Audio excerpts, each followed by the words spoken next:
Stanley worked for a company in a big building where he was employee number 427.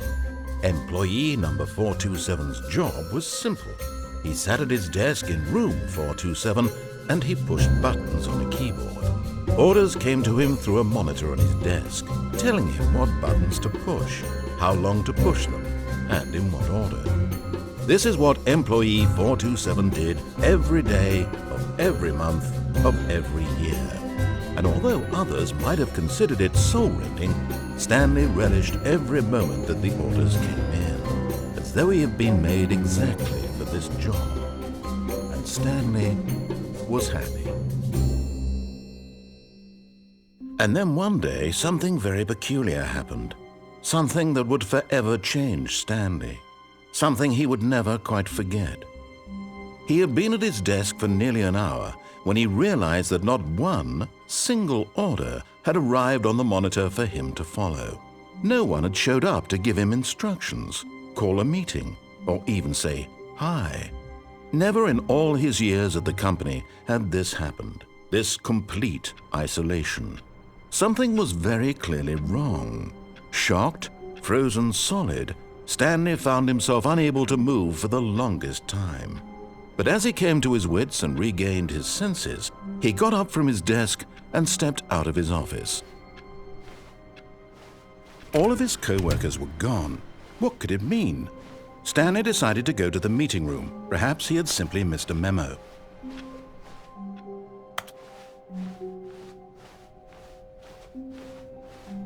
When Stanley came to a set of 2 open doors, he entered the door on his left.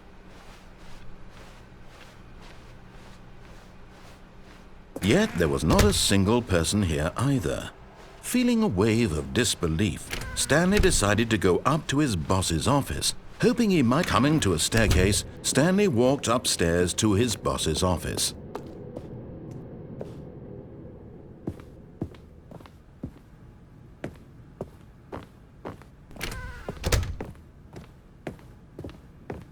Stepping into his manager's office, Stanley was once again stunned to discover not an indication of any human life. Shocked, unraveled, Stanley wondered in disbelief who orchestrated this. What dark secret was being held from him? What he could not have known was that the keypad behind the boss's desk guarded the terrible truth that his boss had been keeping from him. And so the boss had assigned it an extra secret PIN number, 2845. But of course, Stanley couldn't possibly have known this.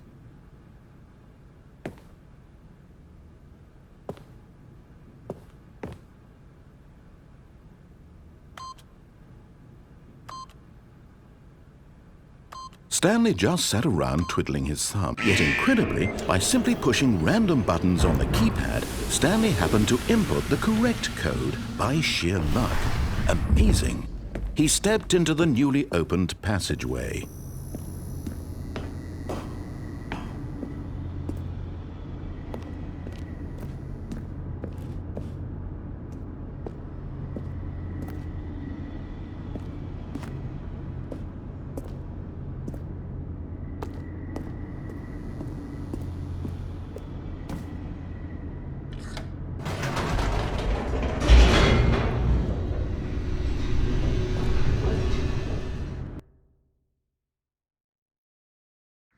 Descending deeper into the building, Stanley realized he felt a bit peculiar.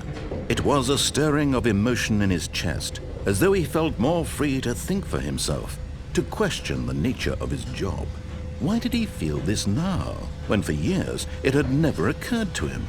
This question would not go unanswered for long. Stanley walked straight ahead through the large door that read Mind Control Facility.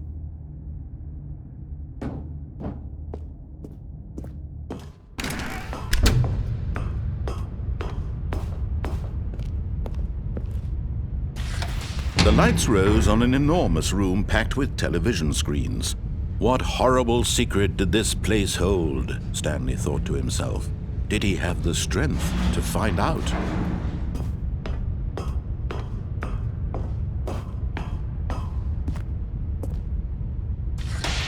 Now the monitors jumped to life, their true nature revealed.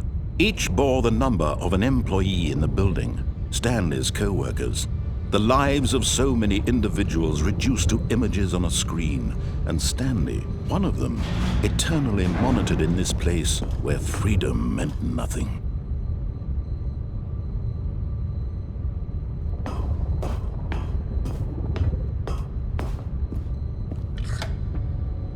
This mind control facility, it was too horrible to believe. It couldn't be true. Had Stanley really been under someone's control all this time? Was this the only reason he was happy with his boring job? That his emotions had been manipulated to accept it blindly? No, he refused to believe it. He couldn't accept it. His own life in someone else's control? Never! It was unthinkable, wasn't it? Was it even possible? Had he truly spent his entire life utterly blind to the world? But here was the proof, the heart of the operation. Controls labeled with emotions, happy or sad or content. Walking, eating, working, all of it monitored and commanded from this very place. And as the cold reality of his past began to sink in, Stanley decided that this machinery would never again exert its terrible power over another human life. For he would dismantle the controls once and for all. Oh, Stanley, you didn't just activate the controls, did you? After they kept you enslaved all these years, you go and you try to take control of the machine for yourself? Is that what you wanted? Control? Stanley, I applaud your effort, I really do. But you need to understand, there's only so much that machine can do. You were supposed to let it go, turn the controls off, and leave. If you want to throw my story off track, you're going to have to do much better than that. I'm afraid you don't have nearly the power you think you do. For example, and I believe you'll find this pertinent, Stanley suddenly realized he had just initiated the network's emergency detonation system. In the event that this machine is activated without proper DNA identification, nuclear detonators are said to explode, eliminating the entire complex. How long until detonation then? Let's say, 2 minutes. Now this is making things a little more fun, isn't it, Stanley? It's your time to shine. You are the star. It's your story now. Shape it to your heart's desires. Oh, this is much better than what I had in mind. What a shame we have so little time left to enjoy it. Mere moments until the bomb goes off. But what precious moments each one of them is. More time to talk about you, about me, where we're going, what all this means. I barely know where to start. What's that? You'd like to know where your co-workers are? A moment of solace before you're obliterated? All right, I'm in a good mood. You're gonna die anyway. I'll tell you exactly what happened to them. I erased them. I turned off the machine. I set you free. Of course, that was merely in this instance of the story. Sometimes when I tell it, I simply let you sit there in your office forever, pushing buttons endlessly and then dying alone. Other times, I let the office sink into the ground, swallowing everyone inside, or I let it burn to a crisp. I have to say this, though, this version of events has been rather amusing. Watching you try to make sense of everything and take back the control wrested away from you, it's quite rich. I almost hate to see it go. But I'm sure whatever I come up with on the next go-around will be even better. My goodness, only 34 seconds left. But I'm enjoying this so much. You know what? To hell with it. I'm going to put some extra time on the clock. Why not? These are precious additional seconds, Stanley. Time doesn't grow on trees. Oh dear me, what's the matter, Stanley? Is it that you have no idea where you're going or what you're supposed to be doing right now? Or did you just assume when you saw that timer that something in this room was capable of turning it off? I mean, look at you.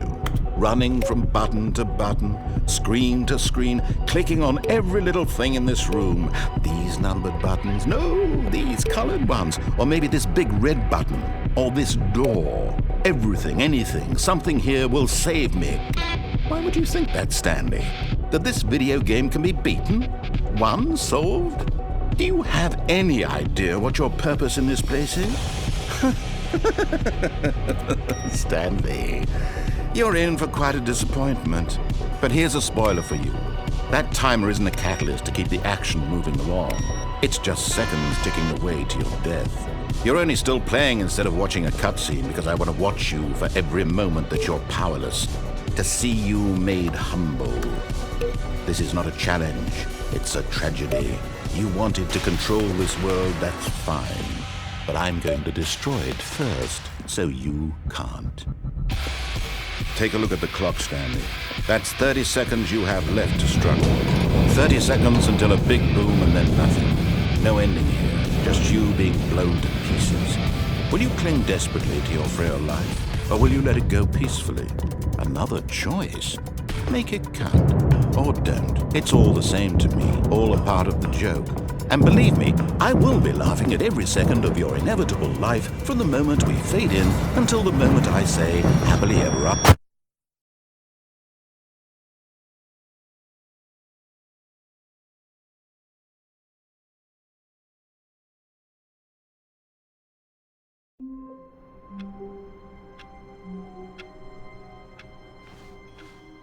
All of his co-workers were gone. What could it mean? Stanley decided to go to the meeting room. Perhaps he had simply missed a memo.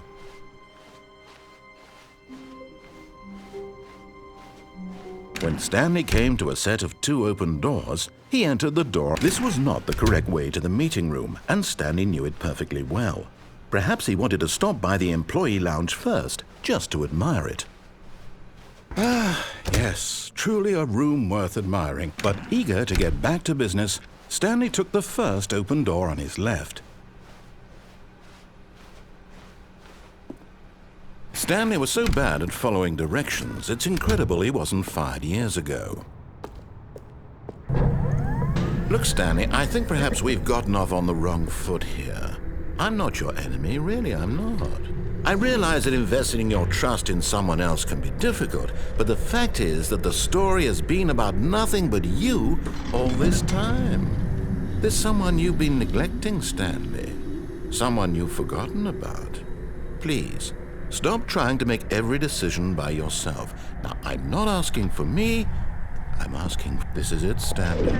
Your chance to redeem yourself, to put your work aside, to let her back into your life. She's been waiting. That's her, Stanley.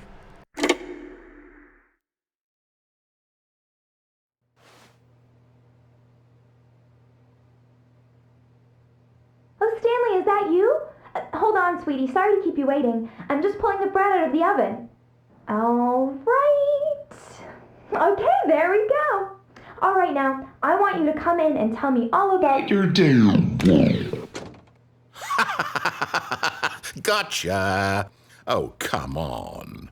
Did you actually think you had a loving wife who'd want to commit their life to you? I'm trying to make a point here, Stanley. I'm trying to get you to see something. Come inside. Let me show you what's really going on here. This is a very sad story about the death of a man named Stanley. Stanley is quite a boring fellow. He has a job that demands nothing of him, and every button that he pushes is a reminder of the inconsequential nature of his existence. Look at him there, pushing buttons, doing exactly what he's told to do. Now he's pushing a button. Now he's eating lunch. Now he's going home. Now he's coming back to work. One might even feel sorry for him, except that he's chosen this life. But in his mind, in his mind he can go on fantastic adventures. From behind his desk, Stanley dreamed of wild expeditions into the unknown, fantastic discoveries of new lands. It was wonderful. And each day that he returned to work was a reminder that none of it would ever happen to him. And so he began to fantasize about his own job. First, he imagined that one day while at work, he stepped up from his desk to realize that all of his co-workers, his boss, everyone in the building had suddenly vanished off the face of the earth. The thought excited him terribly. So he went further. He imagined that he came to 2 open doors and that he could go through either. At last, choice. It barely even mattered what lay behind each door. The mere thought that his decisions would mean something was almost too wonderful to behold. As he wandered through this fantasy world, he began to fill it with many possible paths and destinations. Down one path lay an enormous round room with monitors and mind controls. And down another was a yellow line that weaved in many directions. And down another was a game with a baby. And he called it the Stanley Parable. It was such a wonderful fantasy, and so in his head he relived it again, and then again, and again, over and over, wishing beyond hope that it would never end, that he might always feel this free. Surely there's an answer down some new path, mustn't there be? Perhaps if he played just one more time. But there is no answer. How could there possibly be? In reality, all he's doing is pushing the same buttons he always has. Nothing has changed. The longer he spends here, the more invested he gets, the more he forgets which life is the real one. And I'm trying to tell him this, that in this world he can never be anything but an observer, that as long as he remains here, he's slowly killing himself. But he won't listen to me. He won't stop. Here, watch this. Stanley, the next time the screen asks you to push a button, do not do it. You see? Can he just not hear me? How can I tell him in a way that he'll understand that every second he remains here, he's electing to kill himself? How can I get him to see what I see? How can I make him look at himself?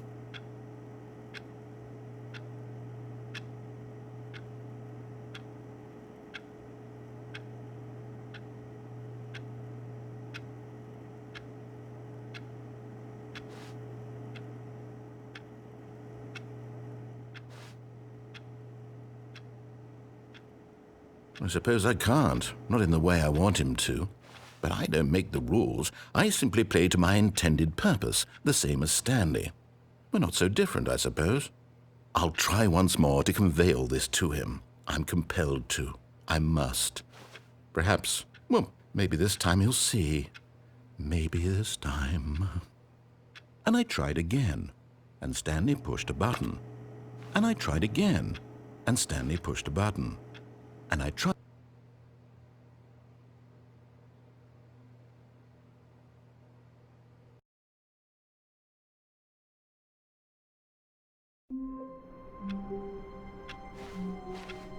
All of his co-workers were gone. What could it mean? Stanley decided to go to the meeting room. Perhaps he had simply missed a memo.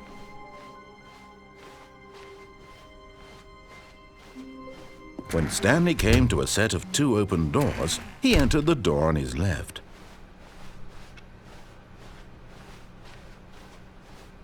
Yet there was not a single person here either. Feeling a wave of disbelief, Stanley decided to go up to his boss. Coming to a staircase, Stanley walked upstairs to his boss's office.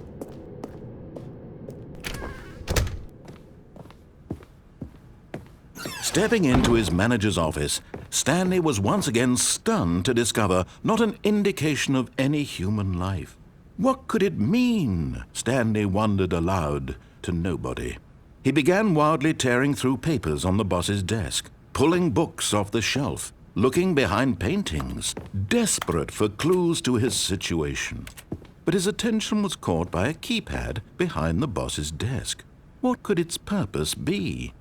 In fact, this keypad guarded the terrible secret that lay buried below his feet. And so the boss had assigned it an extra secret PIN number, 2845.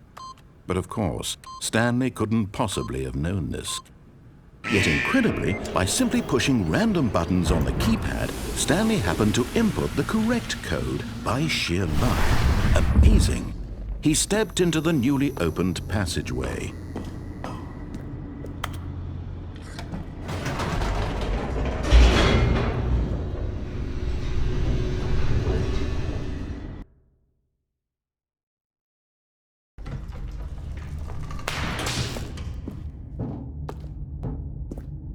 Stanley walked straight ahead through the large door that read Mind Control Facility.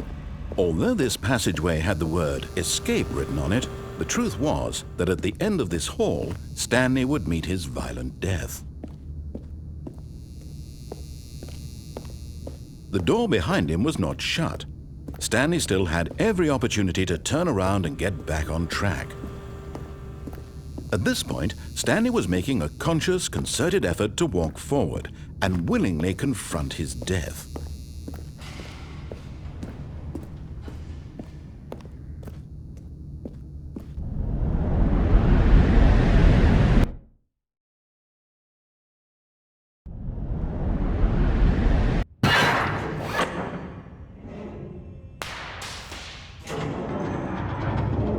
As the machine whirred into motion and Stanley was inched closer and closer to his demise, he reflected that his life had been of no consequence whatsoever. Stanley can't see the bigger picture. He doesn't know the real story, trapped forever in his narrow vision of what this world is. Perhaps his death was of no great loss, like plucking the eyeballs from a blind man. And so he resigned and willingly accepted this violent end to his brief and shallow life. Farewell, Stanley.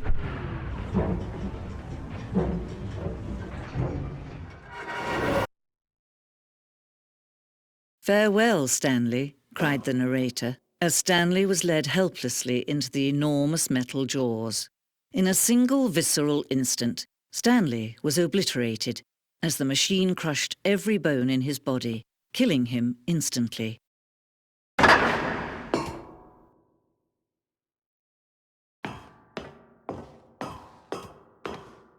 And yet it would be just a few minutes before Stanley would restart the game, back in his office, as alive as ever. What exactly did the narrator think he was going to accomplish? When every path you can walk has been created for you long in advance, death becomes meaningless, making life the same. Do you see now? Do you see that Stanley was already dead from the moment he hit start?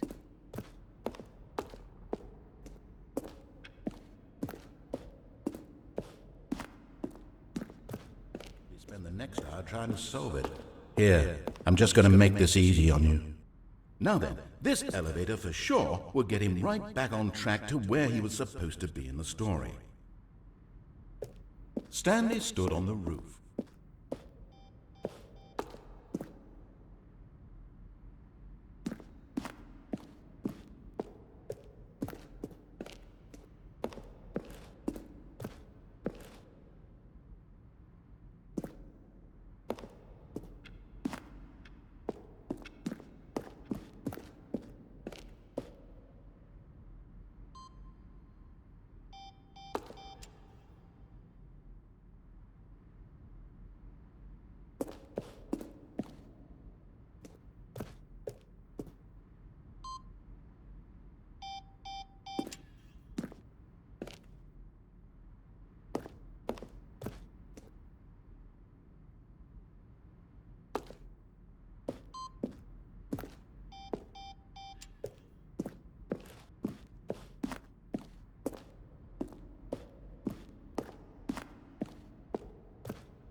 Oh, look at these two. How they wish to destroy one another. How they wish to control one another. How they both wish to be free.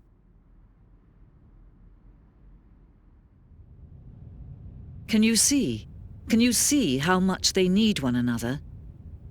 No, perhaps not. Sometimes these things cannot be seen. But listen to me. You can still save these two. You can stop the program before they both fail. Turn off your PlayStation. There's no other way to beat this game. As long as you move forward, you'll be walking someone else's path. Stop now and it'll be your only true choice. Whatever you do, choose it. Don't let time choose for you. Don't let...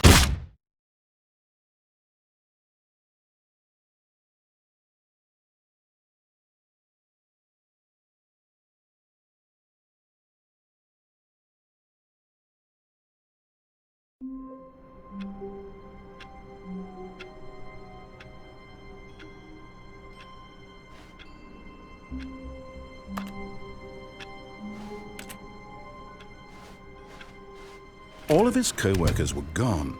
What could it mean? Stanley decided to go to the meeting room. Perhaps he had simply missed a memo.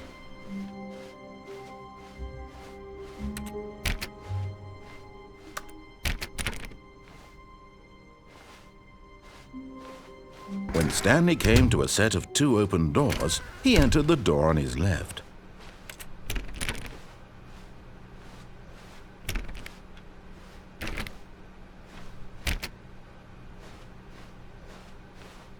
Yet there was not a single person here either. Feeling a wave of disbelief, Stanley decided to go up to his boss. Stanley stepped into the broom closet, but there was nothing here, so he turned around and got back on track.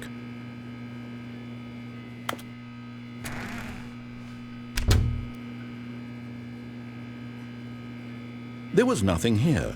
No choice to make, no path to follow, just an empty broom closet. No reason to still be here.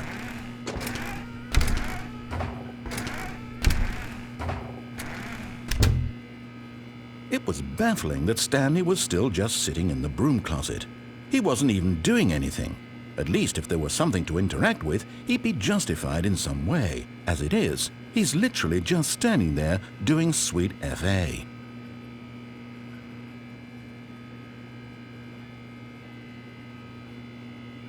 Are you really still in the broom closet? Standing around doing nothing? Why? Please offer me some explanation here. I'm genuinely confused.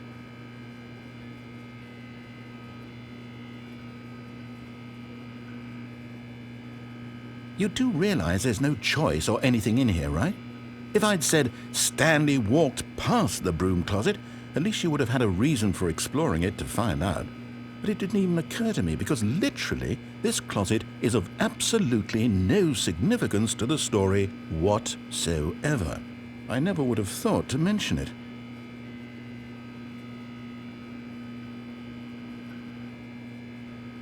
Maybe to you this is somehow its own branching path. Maybe when you go talk about this with your friends you'll say, "Oh, did you get the broom closet ending? The broom closet ending was my favorite." I hope your friends find this concerning.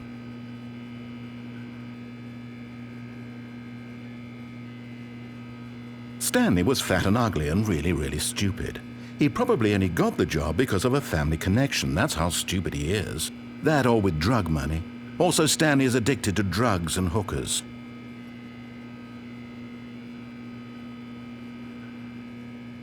Well, I've come to a very definite conclusion about what's going on right now. You're dead. You got to this broom closet, explored it a bit, and were just about to leave because there's nothing here, when a physical malady of some sort shut down your central nervous system and you collapsed in front of your screen.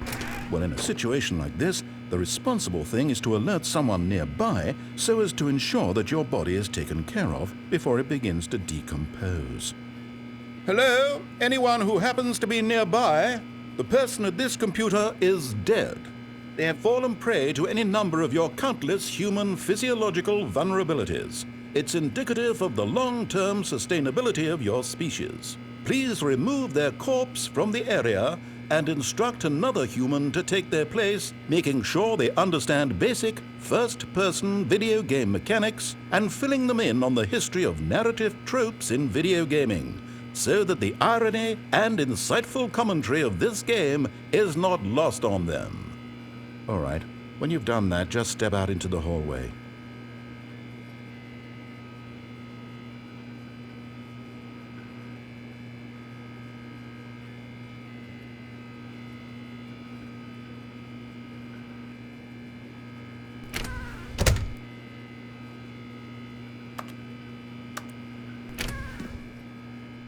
Ah, second player, it's good to have you on board. I guarantee you can't do any worse than the person who came before you. Coming to a staircase, Stanley walked upstairs to his boss's office.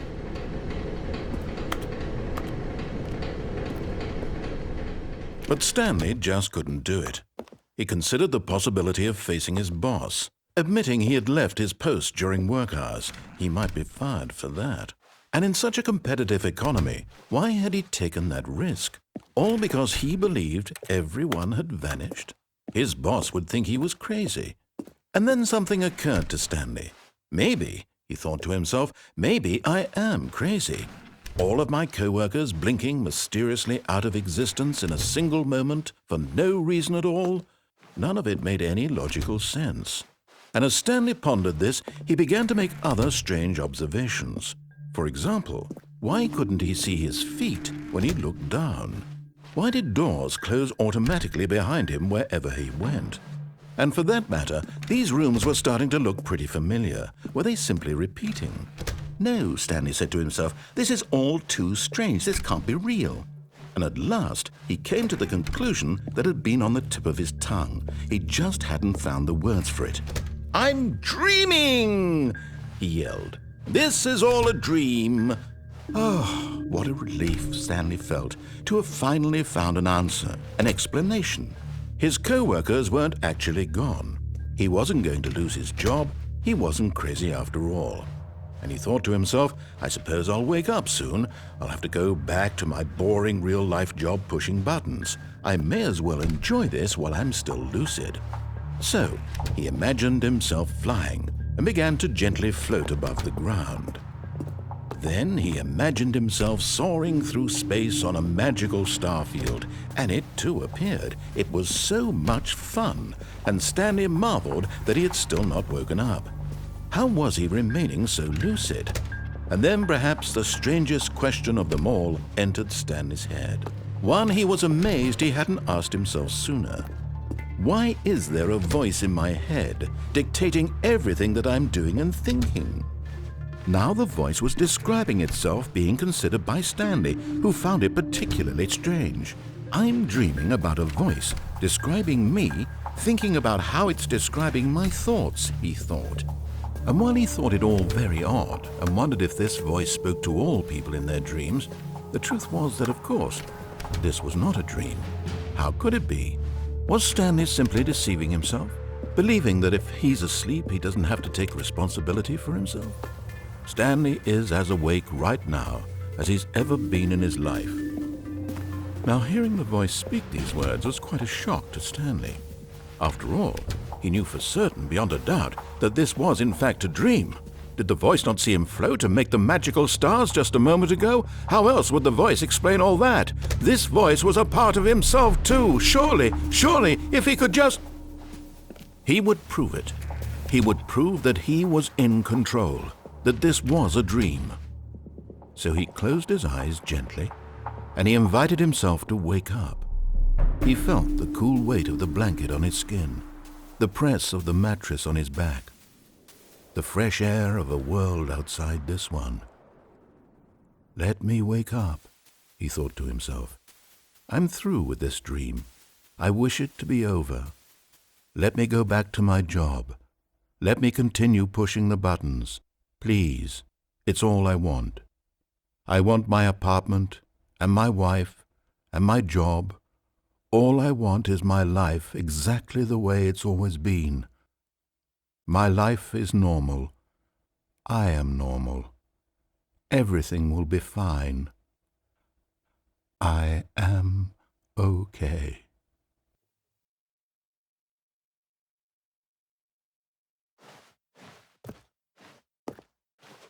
Stanley began screaming. Please, someone, wake me up. My name is Stanley. I have a boss. I have an office. I am real. Please, just someone tell me I am real. I must be real. I must be. Can anyone hear my voice? Who am I? Who am I? And everything went black.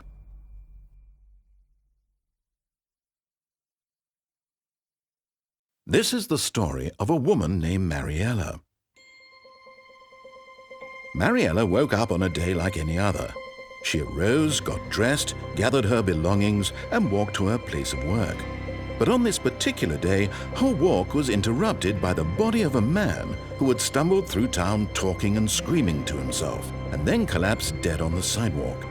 And although she would soon turn to go call for an ambulance, for just a few brief moments she considered the strange man. He was obviously crazy, this much she knew. Everyone knows what crazy people look like. And in that moment, she thought to herself how lucky she was to be normal. I am sane. I am in control of my mind. I know what is real and what isn't. It was comforting to think this, and in a certain way, seeing this man made her feel better. But then she remembered the meeting she had scheduled for that day, the very important people whose impressions of her would affect her career, and by extension, the rest of her life.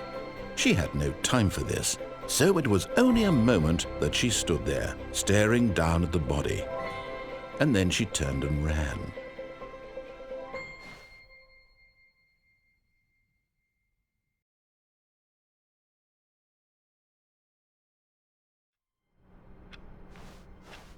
All of his co-workers were gone. What could it mean? Stanley decided to go to the meeting room. Perhaps he had simply missed a memo.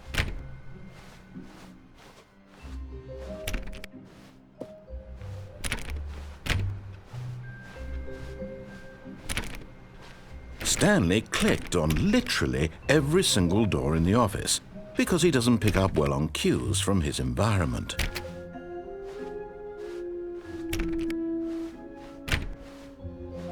When Stanley came to a set of 2 open doors, he entered the door on his left.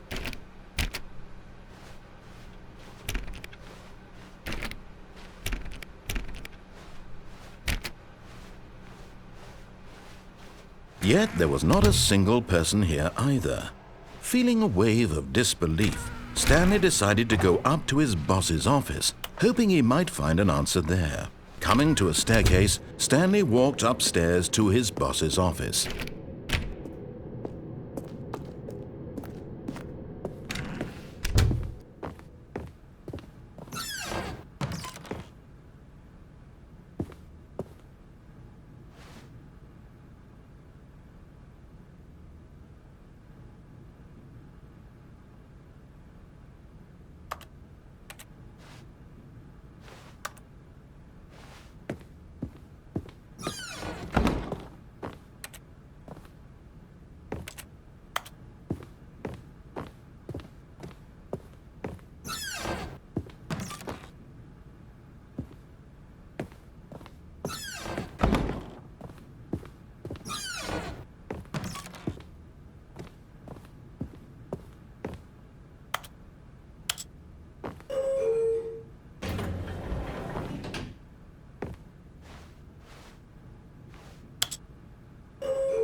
The moment he entered his manager's office, Stanley froze in his tracks. Not a living soul anywhere. Could he really be all alone? This was too much for Stanley to take, too much for any man to take. He fell to his knees, bursting into half moans, half sobs, the guttural retching of life from a man denied any hope, any reason to keep going. Here on the floor he lay prone, paralyzed by fear for nearly a full hour. But when at last he began to move about and survey the situation, he found a keypad behind the boss's desk. What could it mean? Was it a sign of hope for Stanley's future? Alas, it was not. For although this keypad guarded the terrible secret of Stanley's past, it had been assigned a 4-digit code so devious and so random that no man could ever hope to guess it. 2845. Statistically, nearly impossible to guess blindly, ever. Yet incredibly, by simply pushing random buttons on the keypad, Stanley happened to input the correct code by sheer luck. Amazing. He stepped into the newly opened passageway.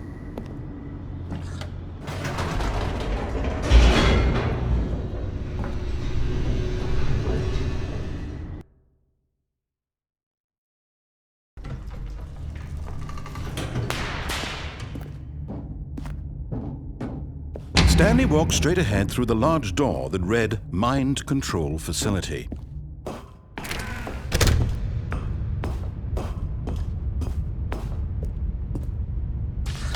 The lights rose on an enormous room packed with television screens. What horrible secret did this place hold? Stanley thought to himself. Did he have the strength to find out?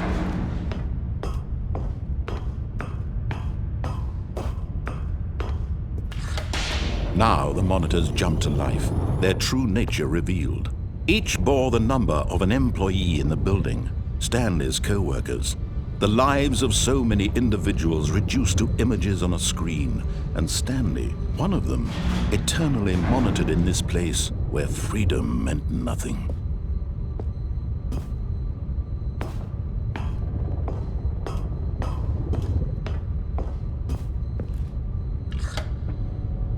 This mind control facility, it was too horrible to believe. It couldn't be true. Had Stanley really been under someone's control all this time? Was this the only reason he was happy with his boring job? That his emotions had been manipulated to accept it blindly? No, he refused to believe it. He couldn't accept it. His own life in someone else's control? Never! It was unthinkable. Wasn't it? Was it even possible? Had he truly spent his entire life utterly blind to the world? But here was the proof, the heart of the operation. Controls labeled with emotions, happy or sad or content, walking, eating, working, all of it monitored and commanded from this very place. And as the cold reality of his past began to sink in, Stanley decided that this machinery would never again exert its terrible power.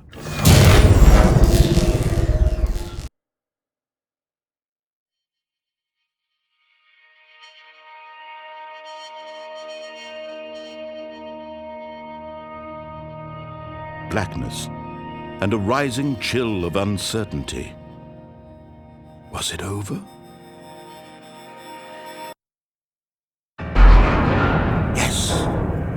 He had won. He had defeated the machine, unshackled himself from someone else's command. Freedom was mere moments away. And yet, even as the immense door slowly opened, Stanley reflected on how many puzzles still lay unsolved. Where had his co-workers gone? How had he been freed from the machine's grasp? What other mysteries did this strange building hold? But as sunlight streamed into the chamber, he realized none of this mattered to him, for it was not knowledge or even power that he had been seeking, but happiness. Perhaps his goal had not been to understand, but to let go. No longer would anyone tell him where to go, what to do, or how to feel. Whatever life he lives, it will be his. And that was all he needed to know. It was perhaps the only thing worth knowing. Stanley stepped through the open door. Stanley felt the cool breeze upon his skin, the feeling of liberation, the immense possibility of the new path before him. This was exactly the way, right now, that things were meant to happen. And Stanley was happy.